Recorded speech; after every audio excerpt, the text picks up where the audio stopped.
பொழுதின் பெரிதுவக்கம் தன் மகனை சான்றோன் என கேட்ட தாய். இந்த குரலுக்கு ஏற்ப இன்னைக்கு இங்க நிக்கிறேன். நான் நம்புறேன்.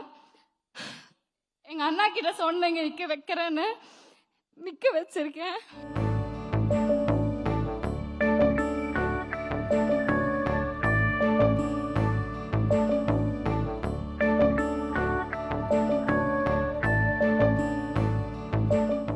Thank you so much.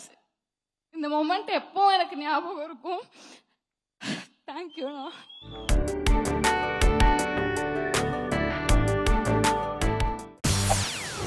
செய்திகளை உடனுக்குடன் தெரிந்து கொள்ள உடனே சப்ஸ்கிரைப் பண்ணுங்க.